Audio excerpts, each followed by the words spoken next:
everyone. We've reached the last session. Thank you for joining us. I'm guessing that people will trickle in as I realize that we've started. My name is Nicole Lindfeldt. I'm an associate professor in psychology at the Department of Psychology in the University of Copenhagen. I'm also a senior researcher at the Child and Adolescent Psychiatry Department in their research unit. So I do a lot of research, I do some teaching, and I do some clinical work. And today we're here to talk about AI in education. And we have three diverse panelists next to me up here, and I will allow you all to introduce yourselves and tell the audience what you would like them to know about you. Great. Shall I start? Okay. Well, hi. Good afternoon. My name is Anna Koine. I'm an assistant professor at the Technical University of Munich in the Department of Educational Sciences. And I'm also a Rudolf Mösbauer Fellow at the Institute for Advanced Study in Garching, which is close by the research campus here. So I come to the Department of Educational Sciences with a background in design and learning sciences. So in my design background, I looked a lot at the design of interactive tools and technologies and the way we can use sensor technologies to create inspiring and interactive experiences. And throughout this time, I really realized that this is a great learning opportunity for young people. And this is what brought me to the learning sciences, where I look at how young people learn well through creative technologies and ways of engaging. So I look at mostly STEM education with a kind of question toward gender equity and broadening participation in this space. Could I just follow up with a question right away? Yeah. What is the age range of the young people that you work with in this domain? Yeah, great question. So I work with a wide range of ages. So the youngest would be kindergarteners. And so we've done some explorations on circuitry learning with 3 to 5-year-olds, but also high school students. And we've recently also engaged with undergraduate students and some educators, but mostly young people. Excellent, thank you. Right, so hello, good afternoon. My name is Christiane Lütke, and I'm from LMU, so not too far away. That's the University of Munich. And I hold the chair for teaching English as a foreign language. And so what we do here in our department, in the English department, is we work on teacher education, and especially for future teachers of English. And I'm specialized also in teaching about culture and literature, and also digital teaching. Now also a lot of AI has recently come up. And I'm also the director of the Munich Center of Teacher Education here in Munich. That is the MZL. You also, of course, have a center at the other Munich University, and we also collaborate very closely here. So this is basically in teacher education. Mm-hmm. Thank you. Sneha?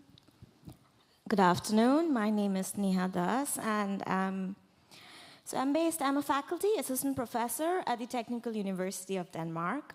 So I'm a faculty there in the Computer Science and Applied Mathematics department. So unlike my colleagues here, I actually come from a very technical background, and so my insights here wouldn't be as an expert on education sciences or learning, but more from the side of developing these technical tools. So in terms of research, we try and develop aligned models, but in terms of interests, we are mostly interested in AI safety and security. What does that mean? It's essentially how to develop systems or identify systems that are at the risk of unintended or even intended harms and influences that we don't foresee. So that is my research interest, and typically what I work on. Great, thank you. So you all have experience teaching, and we start with a technical university because there's an assumption that maybe you're faster to adopt these technologies in the classroom. Is this correct? And if so, how? And what are the opportunities that you've taken advantage of so far?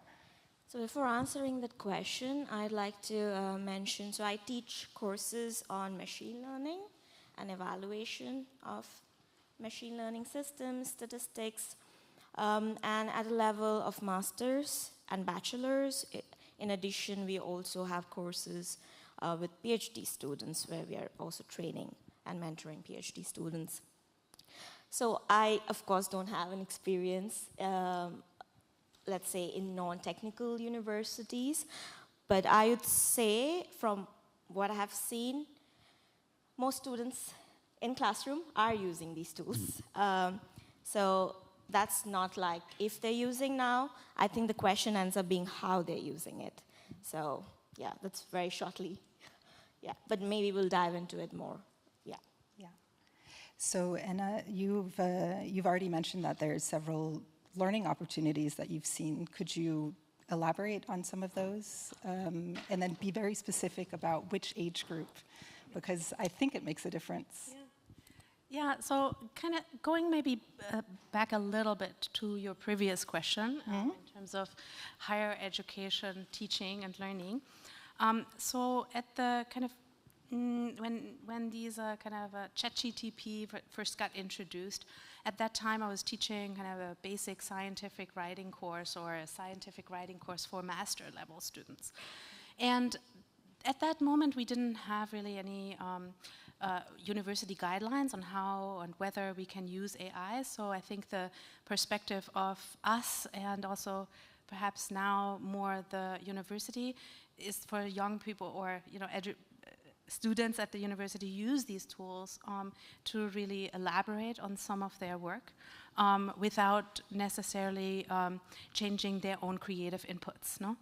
And so I saw the students in my class entirely change their writing. And it was really transformational because all of a sudden I could understand the ideas they were conveying at a much higher level. So I could give them comments on the research that they were trying to design rather than kind of commenting sentence by sentence. So for me, this was really nice because all of a sudden I could teach them research and could really dive into those ideas rather than teaching English language, which I am not necessarily the best person to do. So that is for the master level students. But I think for young people, different AI features and systems have really great opportunities to be creative in ways that I think we're really starting to see emerging slowly, right? Of course, there is a risk for creativity and kind of creative processes to change and critical thinking to shift. But I think that the opportunities are really there and we need to research them and better understand how we can leverage those opportunities for design and creative expression for young people in a way that doesn't undermine the possibilities of these tools and their own practices already. So, I mean, you do touch on something. Is my mic on? Yes, there it is. You do touch on something that in the popular media that they've picked up on before, and also the being bombarded with so much content and something that can generate new things. And the threat to creativity. So, what would you say? What would you say to someone who's concerned about this threat? Yeah. So I am currently part of a project called alignAI, which is really fun because we're working on an educational use case that is specifically focusing on supporting creativity and creative expression. So the doctorate student that I work with, Xiaoyu Wang, and I think she's in the audience as well, and if we want to know more about it, she's, I'm sure, happy to comment as well. She does some wonderful work thinking about how can we design learning activities that use tangible tools and materials in connection with artificial intelligence, so more digital environments, so that young people can take these kind of embodied, craft-based and expressive experiences into AI and really probing what are the limits of AI, right? And so through this process, we see that, yes, the creative process may change because AI might generate lots and lots of ideas, right? And so the idea generation aspect of creative engagement may not lay solely within the person, but then other parts lay with them, right? So the kind of critical way of looking at the design results that AI produces, this is not what I wanted. I wanted it like this. AI doesn't do what I want, right? And then also understanding what are some of the kind of technical limitations of AI, for instance, in producing kind of technical circuits that are part of some of the more technical, creative aspects that we ask young people to do. And so these are, you know, kind of middle school age students, so between, I'd say, 10 at the earliest to 14 at the maximum. Okay, great. Christiana, would you like to expand on the initial question? How has AI influenced your work? Well, that's very interesting because I feel there was so much ambivalence, really. We do some data collection every winter term because we have this large cohort of like 350 students all together. And so when we did that for the first time and we asked about how do you use AI, what tools do you use and what do you use it for, also about like your learner beliefs and everything. And we were struck by these skepticism, sometimes even downright objection, and not to say that we as the teachers or educators were completely enthusiastic. I'm not very much in favor of any kind of dichotomy anyway, but I was struck by the kind of almost aggressive objection. That has changed over time. And so also when we dived a bit more deeply into the data and then also had some interviews, what we found out was also some sense of being afraid of kind of what about academic integrity and how can we actually like go on from here, and we've had some bad experience at school possibly, how can we work with those essays that we need to write. So that was really an interesting, even light bulb moment for us, that we were faced with a lot of anxiety on the parts of the students, and we had expected more enthusiasm. But maybe that's a good thing, first of all, right? So there's a degree of awareness, and that's what we call for, criticality or critical thinking. That is a good thing. Only, of course, we also need to make sure that we are able then to foster the competences everyone needs, also including us. So if you ask what changed, I think I'm even more open now than before about my own, well, yeah, lacking some competences or not existing knowledge in terms of something else that just was released last week. And I'm not afraid anymore. Not that I was before, but I think it's easier now for all of us to admit this is such a vast movement, and everything is in such a dynamic state. Nobody ever needs to be somehow shy about giving in that we are not fully in charge. And that changes the role of the teacher, right? So it's not so much more about the sage on the stage, but more the side on the guide, as it should have been anyway, maybe. But now I think this is reinforced by our overwhelm. I personally feel this kind of overwhelm sometimes. And admitting this to the students sometimes leads to some kind of universal, oh, that's good to know. Let's just talk about what we all find so important and where we are also maybe frightened about some of those developments. Great, thank you very much. Could you say a little bit more about what you mean by this being overwhelmed? Well, I think we all have a sense of being, well, either online all the time, or even if we manage our, like, you know, the tendencies that we have some kind of time management systems, or just put away those screens, or screen time apps, or savers, or like, you know, you can do these things with a tree. Sometimes my tree then just dried out, and all things that we sometimes try. So we have a lot of, kind of a lot of screen time. That is one thing, but also this feeling of no matter how much I really invest in finding out about a new app, some new kind of whatever research paper on the efficacy of some digital methods, it is never enough.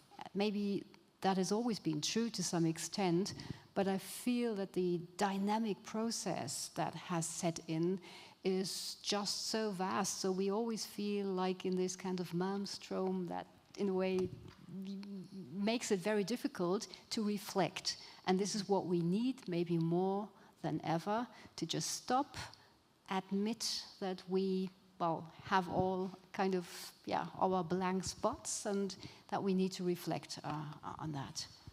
So would you say that, and I'll open it up to the rest, to the two of you, to all three of you, this information overload, which I think is a part of what you're saying, that you have all this information at your fingertips, and if you just spend some time, then you can know everything, or maybe this competition with AI as a teacher, is that something that adds to this pressure, or am I misinterpreting that, or anyone? I actually would like to take the perspective of a person who uses these tools to probably answer that question. So I think what Christiana also was mentioning is bombarded with information, right? The information overload. I think also the problem is, and I'll go back a bit as well to the internet, but so there is an additional layer of complexity, that information is just not a lot, but also quite unstructured. So when we interact with one of these tools, there is multiple resources all over the internet, which is now at our fingertips. So we basically get solutions in a matter of minutes, seconds actually, right? But why those solutions are the way, that is still something we have to grapple with. And I think that is also where, personally, when I am using these tools, my cognition gets overloaded, because if you take a step back, okay, you start with maybe doing a search on the internet pre-GPT times, and then you get some resources, you find some textbooks maybe. Okay, I probably sound a bit too old now, but yes, I'm still in an era of textbooks. So, you know, you get a way of learning something in a structured way, and then you form concepts and are able to then learn. And now that middle structured sense is a bit gone. We do get resources, we do get citations, we get references, but a lot of that. How much time do we actually have to go through all that? I mean, right? So I think that is the complexity, I would say, as a learner, as someone who is using these tools. Yeah, it's interesting. You know, I never really used AI that much. And then I started to feel kind of bad for not doing it. Because, you know, I need to feel like I should know, right? Also, I do research in this space, so I should be trying these tools for my own work, rather than only designing how young people can kind of critically engage with the tools and technologies. And so I do, you know, write papers, and so I try to engage with these LLMs, because I also feel like I should not only because to stay not up to par with the knowledge, but also because the narrative is they will save me some time. I am, a public employee, so of course I should be producing my work maybe faster, so, go for it. I do feel that there is this information overload, right? And I also see that it doesn't give me what I want most of the time. So it's an interesting conversation partner because it helps me realize more what I want rather than, right? But then at the same time, I also think I have experience doing it the way without AI. And I know the basic structure of the research article, what I want to put there, and I have the tools of how to produce these things, no? So I wonder when working with graduate students, for instance, right, who are writing their first or second articles, it's useful because of the writing barrier. But is it always useful to go the shortcut so that, I'm not sure right now. We're in the group that I lead, we're trying these things out, and I think I like to think that we're pretty transparent about the use of AI and in our writing, and I think that's really key to learning how your group or the people you work with can benefit most from AI and not feel that overwhelmed and be okay with questioning the use of AI. So other than overwhelm, the other feeling is sometimes not just this anxiety, but also the bad conscience, because as a lot of students tell us, well, we do it anyway, but we shouldn't be doing it. It's this kind of like, and so I feel there are so many negative emotions, some of them voiced openly, and in some cases it's more like, I do something which I should not be doing. It's more like opening the fridge again, but I shouldn't be doing. This is ridiculous. So I think we need to come to terms as educators with a deliberate choice of, we are going to do this now together. And also, you are not going to just hand in an essay, but I want you to hand in something when you actively make use of AI tools. But then I need the prompts, and I need the new prompts and the improved prompts, and I need the next result, and that must be shown and can be, of course. So there are so many ways now, also methodologically, we can't have all these examples here now, but I do that very often, especially with multicultural classrooms, when I have students from all over the world, basically, in some of these master courses. And it's their task then to show pictures which they think represent their cultural background. And I'm not saying this is like a token thing where they should, identity and representation is always a very tricky thing, but they are responsible for choosing something they feel familiar with and content with from their very own individual perspective, for instance. And then the very first thing that happens is always, oh my gosh, these pictures that Claude or whoever else just came up with, they are so stereotypical, they are biased. And then we, together as a group or seminar group, find out about AI bias. And usually the first round of what we have as kind of results cannot be used. It is just so bad. And then we keep asking ourselves, what is happening? What are these algorithms offering us? And why is that not just a good account of what maybe your cultural background looks like? And then we start explaining, well, because in Somalia, this is not whatever the vegetation looks like. I wouldn't have known that, but that student explained it to us.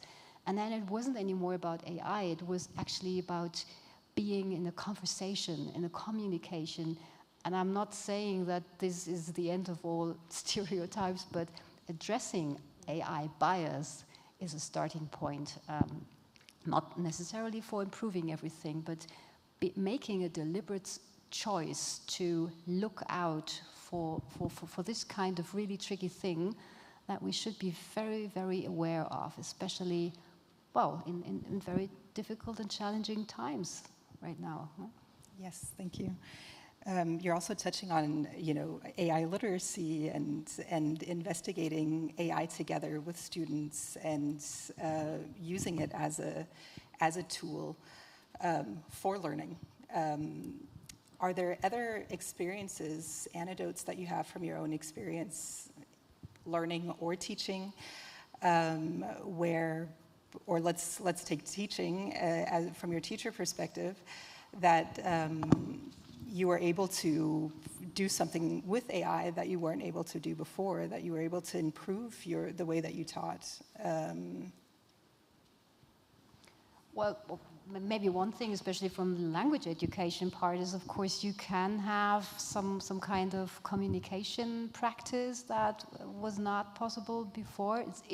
Again, it's not ideal in all cases, and some devices or apps are better than others. But it's interesting, at least also in some situations where you can really, well, maybe it's not in every school situation, but there is something that is also possible now. So I find that quite interesting, and it hasn't been really researched well enough. Or we just spoke the other day about the problems of research methods that change over time because there are some changes to those apps, and it's difficult to compare. But communication, so that is oral, oral speech can actually be practiced in a different way. There is something new coming up here. And yeah, it's maybe not the solution, should not substitute real conversation, of course, but it can be an addition. So we oftentimes in the research that I do together with my team, we work with AI as a creative context, so to develop personally meaningful projects. And I think, so we approach this from a perspective of gender equity frequently, and most recently from this idea of belonging. So belonging to the field, or a technical field, like let's say computer science, and most recently also construction engineering, which are two fields that are very lopsided in terms of gender representation internationally. And so we have designed activities for young people to leverage AI image generation to design equitable robotics environments, or equitable construction environments or learning environments, and to start to really think about what kind of furniture arrangements, what kind of textures and materials should be part of the spaces of teaching and learning that help them, so the young people themselves, feel connected to the fields, as well as how would they then design for others to feel like they would be included in these spaces. And I think AI, it does this in an interesting way because it can move the designs of young people that are often prototypical, right? So we use craft materials like popsicle sticks and pom-poms and, you know, a little bit of felt and hot glue guns and things like this. So it looks crafty, right? And it looks, you know, what you see in a typical maker environment. But it brings it up to another level because it renders those designs in kind of a polished way so that young people can exhibit them. And so we then took these and printed them and framed them in a beautiful way and had an exhibition of these spaces. And I think it alleviated some of the ideas of the young people so that they could write then artist statements about their designs, and the parents or other adults that they respected, right, could then see their work and perhaps understand it on a different level than they normally would. And okay, that's nice, but sometimes the AI didn't, you know, generate the images that they wanted to produce, right, because of the way the technology works. And but at the same time, then they could critique those designs as well. And so I think that is something that is really new in this space. Mm-hmm. Great. Do you want to add anything, Sneha? So I would say being at an engineering university, so education is centered around can students learn to develop and make things, which also involves, coding. So coding played a central role in education up until now. I think what has happened since these tools is there is a much lower barrier to that. So it's very easy now to develop and code models, systems, and put it in place. Hours, even minutes for that matter. So that's great, that's positive. So earlier, if there were accessibility issues, or if there was no bandwidth, let's say as an instructor or a teacher, I didn't have just because of the classroom sizes or not enough time with TAs, that has gone down now. But it also has brought up this challenge that, if that has been outsourced as an education, what remains? And I think that if, going back to your initial question and also discussion, if some things have changed within what I teach or how I see teaching now, it's not about can you do something or can you develop a tool or a system. It's about why you decided to develop it this way. So the questions around why matters a lot now, because that also hopefully goes back to this critical chain of thought which leads to an outcome. So there's both pros and cons. I just put them together. Yes, excellent. In this response. Thank you. Just picking up on something that you said earlier, Anna, in terms of, you said that you have experience pre-ChatGPT. And it just seemed like there was something there that, there's before and after 2022 when this ChatGPT was performing quite well.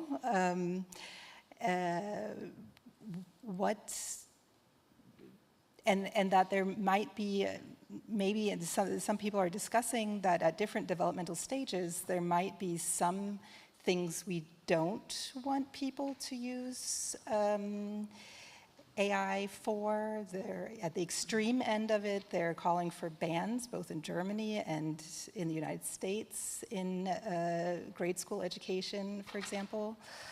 What are your thoughts on this?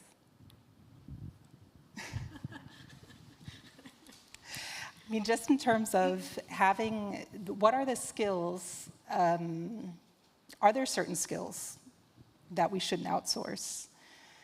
How do we find out which ones those are? Because this is what we hear again and again. This is the fear, right? Again, sorry to bring it back to anxiety. It's what I study, by the way.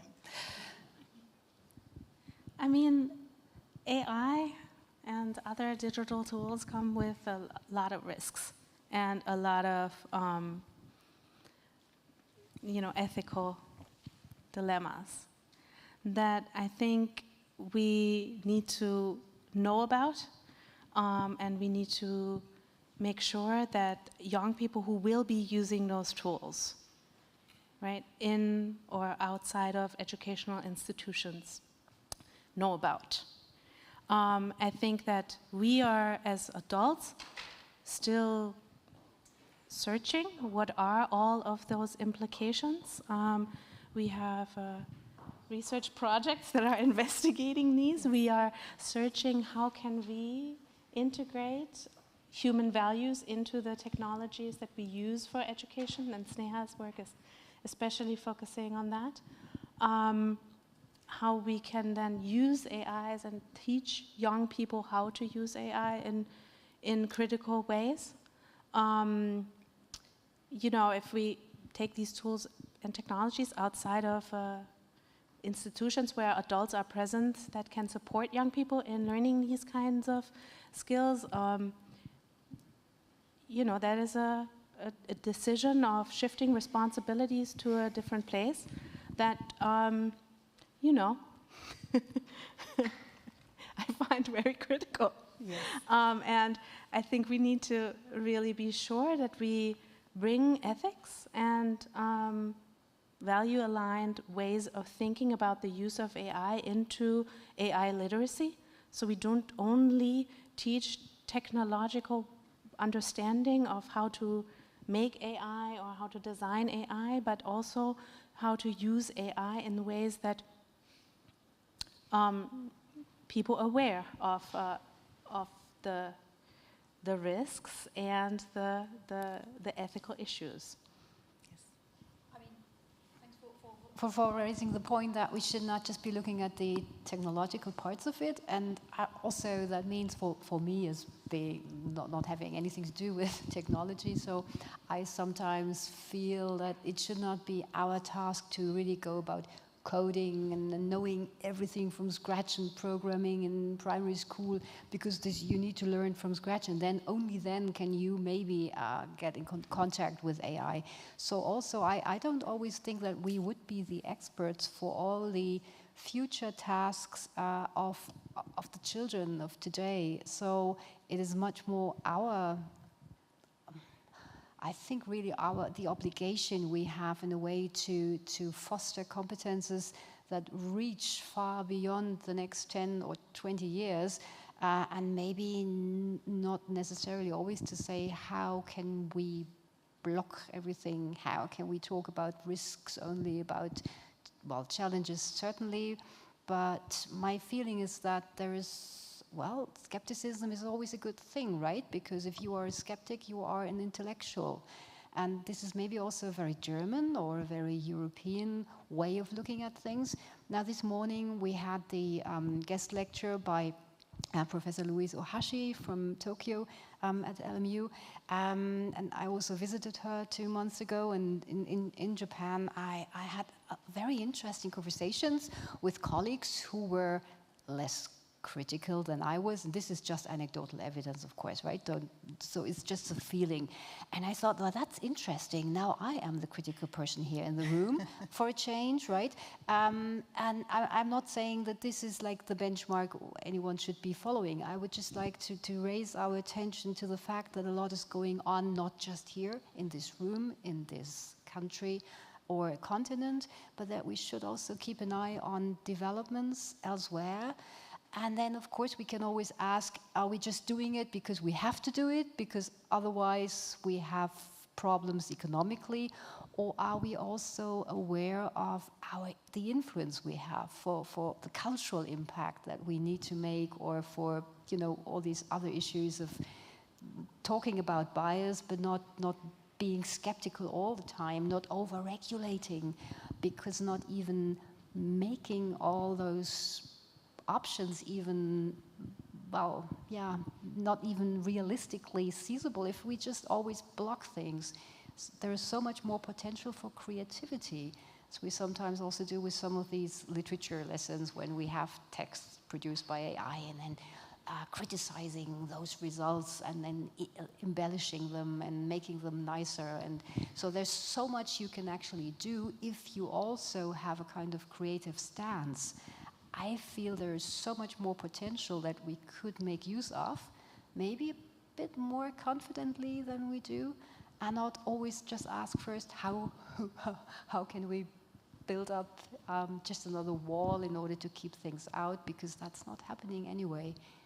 But you're quite right in asking these questions. I think we don't have like a recipe also, but this kind of critical stance is, of course, a good starting point. Okay. Did you want to add something, Sneha? Yeah, I'd just like to add, so... And then we'll wrap up. Yes. Before going to the audience for questions. I don't really think bans work always, so that's like a very short answer.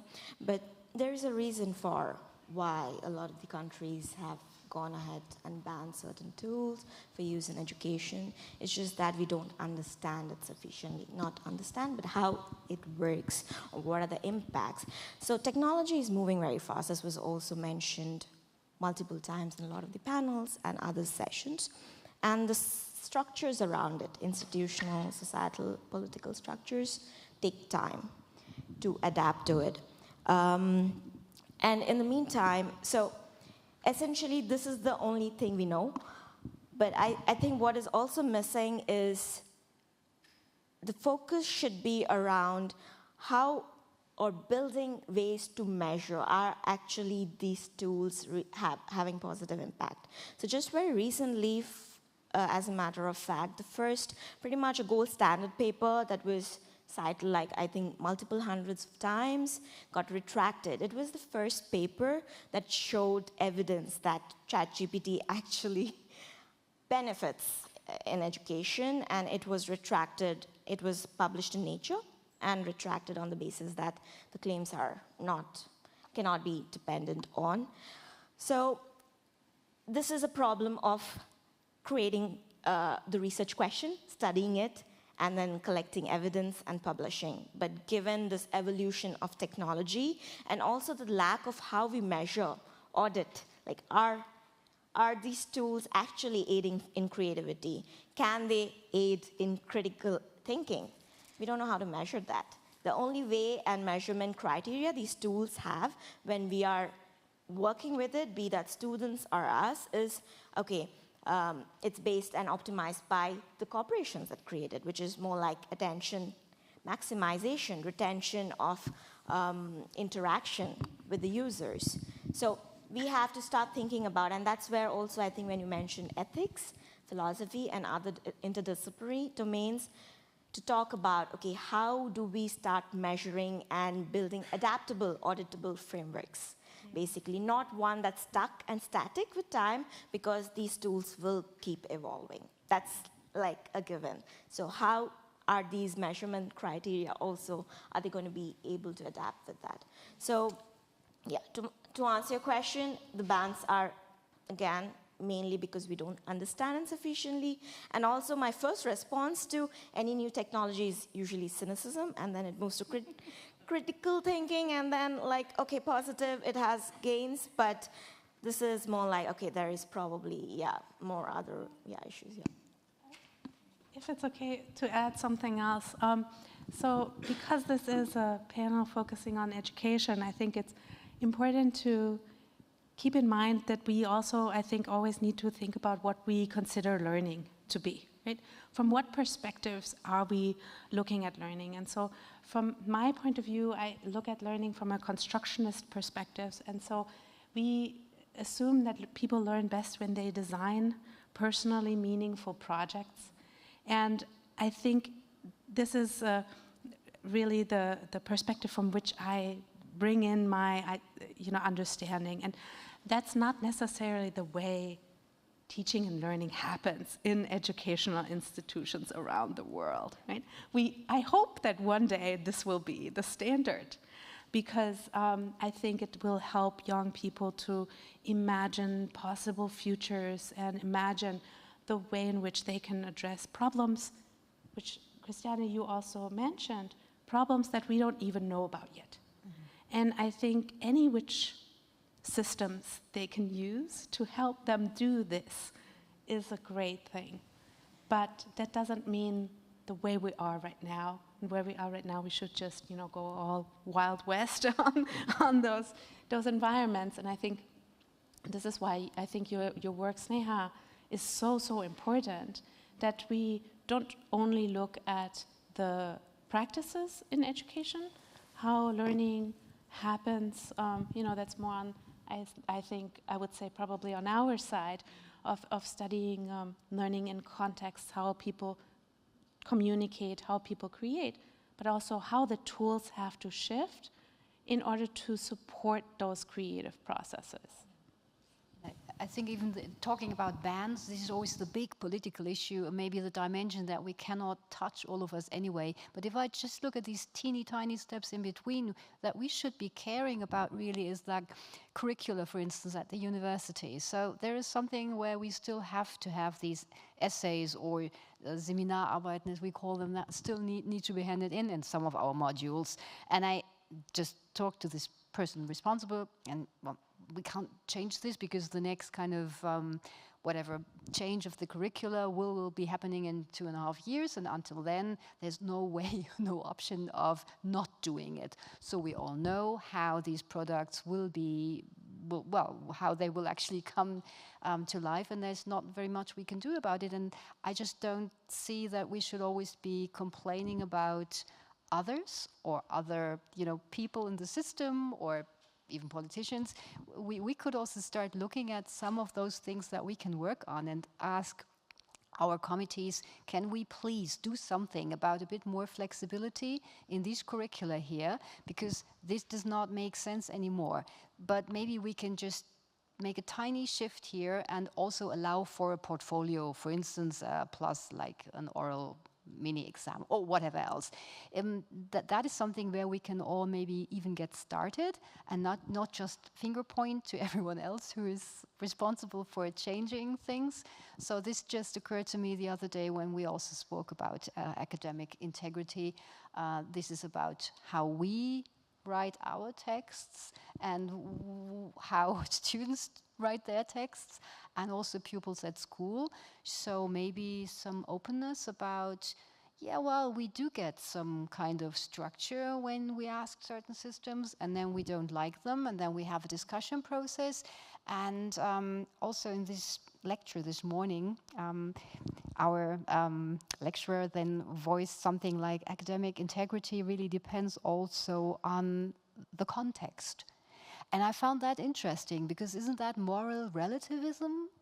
I mean, if it depends on the context, but on the other hand, that is true to some extent, because there's so much you can do with AI. So it's not necessarily like the fully fledged essay that you get out of the machine, those steps in between, or many, many other impulses you get. And talking about that, and maybe in terms of a taxonomy of what is still okay, what may be like a gray zone, and where can we as educators say, well, let's try this out. That may be an interesting process for all of us, and something that we should be working on. Okay, excellent. Thank you very much. I do want to give the audience a chance to get questions. Oh, sorry, do we have an extra one? Great, that's yours.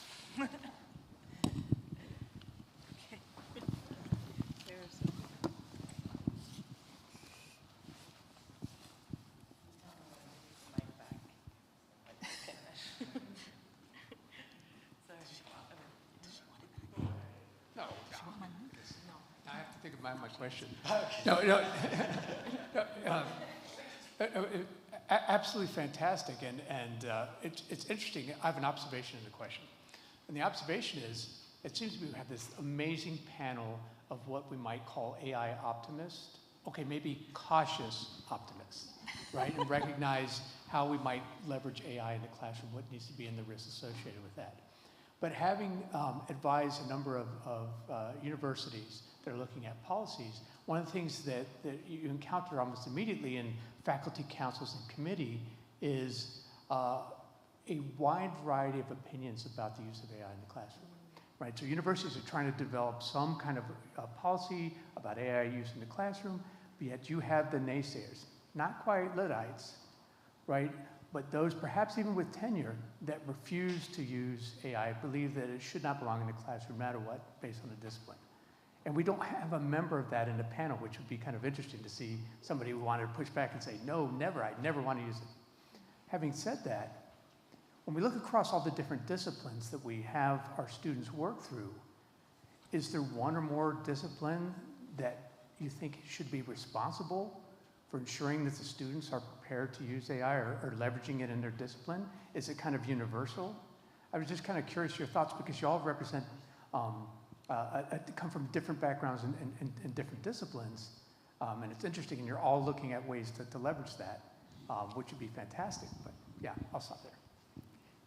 Thank you very much for the question. Can I just, because I haven't added my opinion that much, I think I am much more skeptical than my fellow panelists. And also, I'm the moderator, so I looked at my role and decided that I wasn't really supposed to put my 2 cents in. But as a teacher in developmental psychology, we've recently changed the curriculum. And the first time it was an essay-based take-home exam, and they had to show us that they knew these theories that we had been teaching them about all semester. And I found it extremely frustrating. Why am I reading this? They're allowed to use AI tools. Can I use an AI tool to grade them? Why do I have to use my time to read AI slop? This is what it felt like. I mean, I was having a bit of an existential crisis.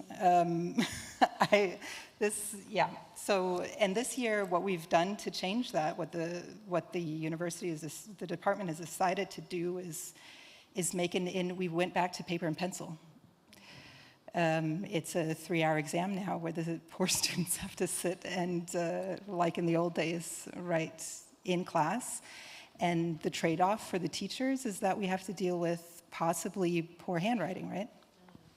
But please, who's responsible? Who should take responsibility for? I don't have an answer to that, but DGU, the institutional policy is as well, is quite welcome to the use of AI because it's a technical university, and as an institution it believes that the students need to be prepared to use these tools actually when they go out.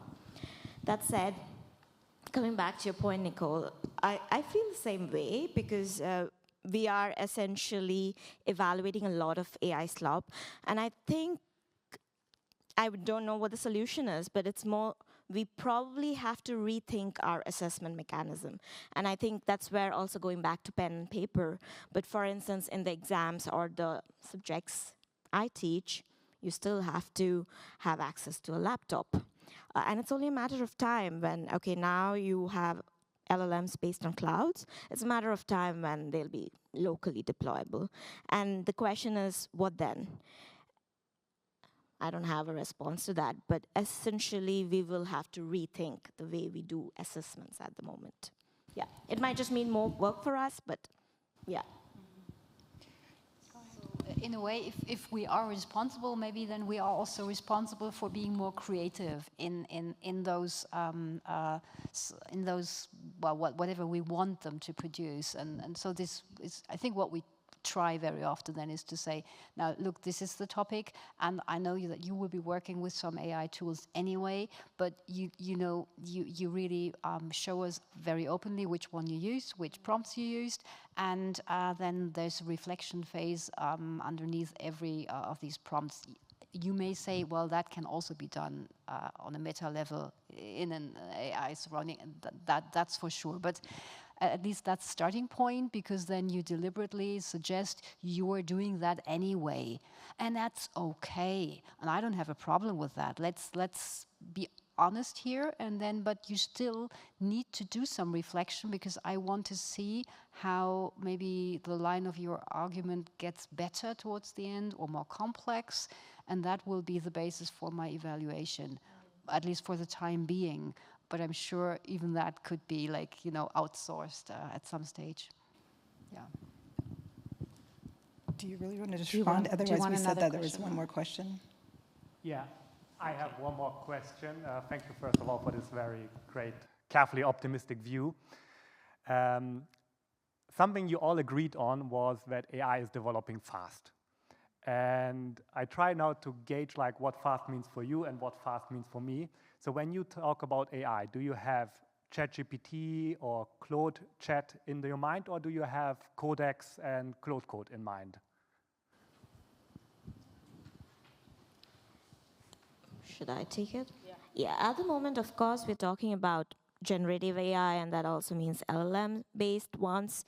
So Claude, ChatGPT, GPT-based ones, Mistral, all of that. But I think we are also going to be very soon seeing the next generation of these models, which are also not just going to be a text interface, but all multimodal and emotion-based, affect-based, voice-based, so multi-sensory models. And a lot of the companies are working on that. So essentially, that's what I think. We still don't have to think about those models in the classrooms yet, because even if they are developed, they probably will have huge computational constraints of who can run it and accessibility, for instance. But if you're talking in the education context, it's always, at the moment, it's LLM-based generative models.